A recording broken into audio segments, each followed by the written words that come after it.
ಹಾ ಹಸು ಆಗ್ಯದ, ಚಪಾತಿ ಹಾಕೋದು ಬರೀ ಹಾಲು ಹಾಕೋದಿಲ್ಲ. ಬಾರೋ ಅಪ್ಪ, ಬಾರೋ ಅಣ್ಣ. ಯಾಕೋ ಸ್ವಲ್ಪ ಲೇಟ್ ಮಾಡಿ ಅಣ್ಣ, ಲೇಟ್ ಮಾಡಿದ್ಯಪ್ಪ. ಹಾ ಬಂದಿ.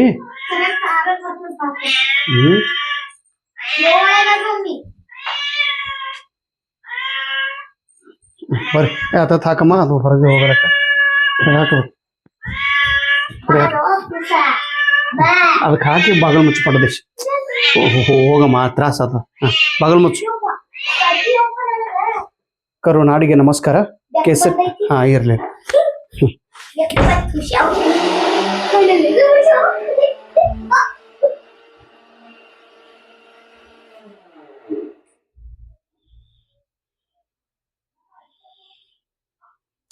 ಕೆಸೆಟ್ ಪರೀಕ್ಷೆಯ ಮೊದಲನೇ ಪತ್ರಿಕೆ. ಇದರಲ್ಲಿ ಮೊದಲನೇನು teaching aptitude. The most important concept we are discussing. I request all of you, please write down in your notebook, and one time you read, definitely will understand the concept. Okay.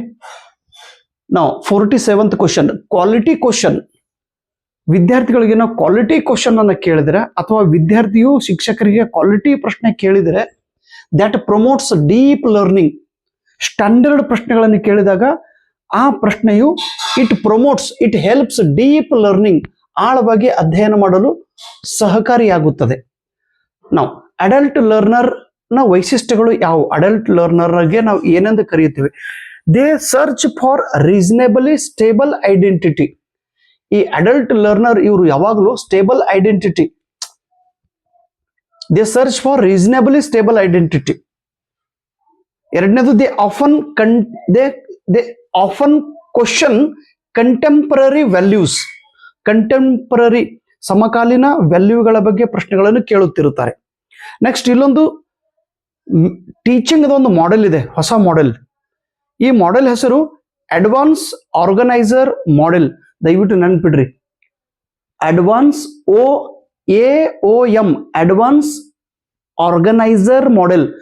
Advance organiser model of teaching.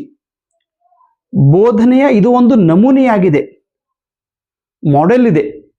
Advance organiser model ಇದನ್ನ ಕಂಡು ಹಿಡಿದವರು ಆಸುಬೆಲ್, David ಆಸುಬೆಲ್ 1960 ಒಳಗೆ.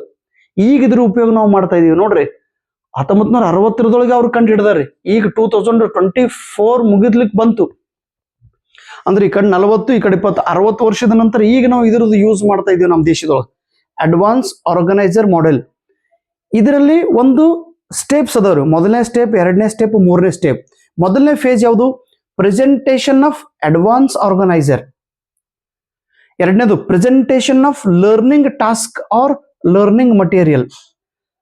Advance organiser ನ ಮೊದಲಿಗೆ present ಮಾಡೋದು, ಆಮೇಲೆ present of learning task, ಏನನ್ನ ಕಲಿಯೋರಿದ್ದೀವಿ ಅಥವಾ ಯಾವ ಮಟೀರಿಯಲ್ ನ ಯೂಸ್ ಮಾಡೋರಿದ್ದೀವಿ ಅದನ್ನ ಪ್ರೆಸೆಂಟ್ ಮಾಡೋದು.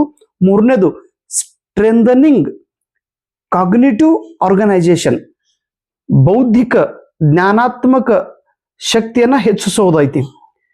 This model helps students to establish fact, build concept and generate explanation. ಈ ಒಂದು ಮಾಡೆಲ್ ವಿದ್ಯಾರ್ಥಿಗಳಿಗೆ ಫ್ಯಾಕ್ಟ್ ಅನ್ನ ನೆನಪಿಡುವ ಸಲುವಾಗಿ ಮತ್ತು ಕನ್ಸೆಪ್ಟ್ ಅನ್ನ ನಿರ್ಮಾಣ ಮಾಡುವ ಸಲುವಾಗಿ ಮತ್ತು ಎಕ್ಸ್ಪ್ಲನೇಷನ್ ಕೊಡುವಂತ ಸಾಮರ್ಥ್ಯ ಬೆಳೆಯುತ್ತದೆ. ಆಮೇಲೆ ಫ್ಯಾಕ್ಟರ್ಸ್ ಇನ್ಫ್ಲೂಯೆನ್ಸಿಂಗ್ ಲರ್ನಿಂಗ್. ವಿದ್ಯಾರ್ಥಿಗಳ ಮೇಲೆ ಯಾರು ವಿಷಯವನ್ನ ಕಲಿಯುತ್ತಿರುತ್ತಾರೋ ಅಂತಹ ವಿದ್ಯಾರ್ಥಿಗಳ ಮೇಲೆ ಪರಿಣಾಮಕಾರಿ ಪ್ರಭಾವ ಬೀರುವಂತ ಘಟಕಗಳು ಯಾವುವು? ಒಂದನೇದು psychology, factor influencing learning. Psychology ಇದು ಈಗ ನೋಡ್ರಿ, ನೀವೆಲ್ಲ ಕಲಿತಾ ಇದ್ರಿ ಕೆಸೆಟ್. ನಿಮ್ಮ ಸೈಕಾಲಜಿ ಏನು? ಕೆಸೆಟ್ ತುಂಬಾ ಹಾರ್ಡ್ ಇರ್ತಾಯಿತ್ತು, ನೆಟ್ ಎಕ್ಸಾಮ್ ಅಂತೂ ನಮ್ಮ ಕೈಲಿ ಆಗಂಗಿಲ್ಲ. ಸೈಕಾಲಜಿ ಯಾವಾಗ ನೀವು ದಾನಯ್ಯ ಸರ್ದು ವಿಡಿಯೋ ನೋಡಿರಿ, ಯಾವಾಗ ದಾನಯ್ಯ ಸರ್ ಅವ್ರ ಮಾತು ಕೇಳಿರಿ, ಯಾವಾಗ ನೀವು ದಾನಯ್ಯ ಸರ್ ಅವರು ಬರೆದಿದ್ದ ಬುಕ್ ಅನ್ನು ಓದಿರಿ, ಅವಾಗ ನಿಮ್ಮ ಸೈಕಾಲಜಿ ಚೇಂಜ್ ಆಗ್ಬಿಡ್ತು. ಮಾನಸಿಕ ಸ್ಥಿತಿ ಆಟೋಮೆಟಿಕ್ ಆಗಿ ನಿಮ್ಮ ಹತ್ರ ಬುದ್ಧಿ ಬೆಳೆಯಿತು. ಸೋಸಿಯೋ ಕಲ್ಚರಲ್, ಫ್ಯಾಮಿಲಿ ಮೆಂಬರ್ ಕೂಡ ಇಂಪಾರ್ಟೆಂಟ್. ಫ್ಯಾಮಿಲಿ ಅವರು ನಿಮ್ಮ ಮೇಲೆ ಹೇಗೆ ಪರಿಣಾಮ ಬೀರುತ್ತಾರೆ. ಸೋಸಿಯೋ ಕಲ್ಚರಲ್, ಫ್ಯಾಮಿಲಿ ನಿಮಗೆ ಸಪೋರ್ಟ್ ಮಾಡ್ತಿತ್ತಂದ್ರೆ you will get the result. Family support ಮಾಡಲಿಲ್ಲ ಅಂದ್ರೆ ಕಲಿಯಕ್ ಆಗಂಗಿಲ್ಲ.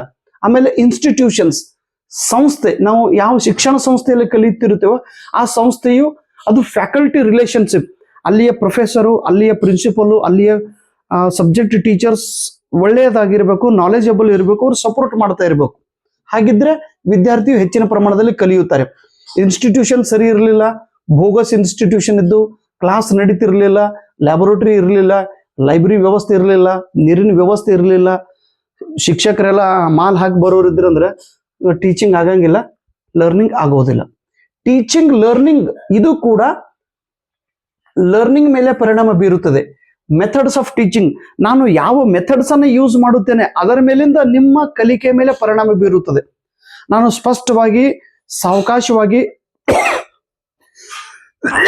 ನಿಮ್ಮ ಆಡು ಭಾಷೆಯಲ್ಲಿ, ಕನ್ನಡದ ಮಾತೃಭಾಷೆಯಲ್ಲಿ ಬೋರ್ಡ್ ಮೇಲೆ ಬರೆದು ಸರಳ ಕನ್ನಡದಲ್ಲಿ ನಾನು ಪಾಠ ಹೇಳುತ್ತಿದ್ದರೆ ನಿಮಗೆ ಆ ಕನ್ಸೆಪ್ಟ್ ಅರ್ಥವಾಗುತ್ತದೆ. ಓಕೆ, ಅದೇ ಹೈ ಲೆವೆಲ್ ಇಂಗ್ಲಿಷ್ ಯೂಸ್ ಮಾಡಿ ನಾನು ಪಾಠ ಹೇಳಿದ್ರೆ ಪಾಪ ಅರ್ಥ ಆಗಂಗಿಲ್ಲ. ಎಲ್ಲರೂ ಕನ್ನಡ ಮೀಡಿಯಂ, ಎಲ್ಲರೂ ಇಂಗ್ಲಿಷ್ ಮೀಡಿಯಂ ಸ್ಟೂಡೆಂಟ್ ಇರಂಗಿಲ್ಲ. ನೀವು ಅನ್ಬೋದು, ಸರ್ ಇಂಗ್ಲಿಷ್ ಮೀಡಿಯಂದೊಳಗೆ ಯಾಕೆ ಕ್ಲಾಸ್ ಮಾಡಂಗಿಲ್ಲ? ಇಂಗ್ಲಿಷ್ ಮೀಡಿಯಂದಲ್ಲಿ ಕ್ಲಾಸ್ ಮಾಡೋರು ಭಾರತದೊಳಗೆ ಸಾಕಷ್ಟು ಗುರುಗಳಿದ್ದಾರೆ. ನೀವು ಆ ಗುರುಗಳ ಇಂಗ್ಲಿಷ್ ಕ್ಲಾಸನ್ನು ಕೇಳ್ಬೋದು ಇಂಗ್ಲಿಷ್ ಮೀಡಿಯಂದೊಳಗೆ.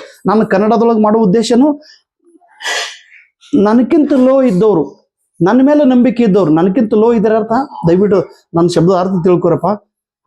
ಮೊದಲೇ ನಾನು ಲೋ ಇದ್ದೀನ್ರಿ, ನನ್ನಂತ ಲೋ ಮನುಷ್ಯನ ಮಾತು ಅರ್ಥ ಮಾಡ್ಕೊಂಡು ಕಲಿಯೋರು ಅಂಥವ್ರಿಗಾಗಿ ನಾನು ಕ್ಲಾಸನ್ನು ಹೇಳ್ತಾ ಇದ್ದೀನಿ. Take my words in a positive way. ಆಮೇಲೆ ಆಪರೆಂಟ್ ಕಂಡೀಷನ್ ನೆನ್ಪಿಡ್ರಿ, ಇದು ಲರ್ನಿಂಗ್ ಒಂದು ಥಿಯರಿ ಆಗಿದೆ. ಲರ್ನಿಂಗ್ ಥಿಯರಿ, ವಿದ್ಯಾರ್ಥಿ ಹೇಗೆ ಕಲಿಯುತ್ತಾನೆ. Operant conditioning was discovered by BF Skinner.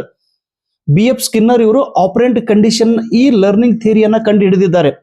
ಇದು ಥಿಯರಿ ಎದರ ಸಲುವಾಗಿ ಹೆಲ್ಪ್ ಆಗ್ತದ್ರಿ? It is a learning method that uses reward and punishment to modify behaviour.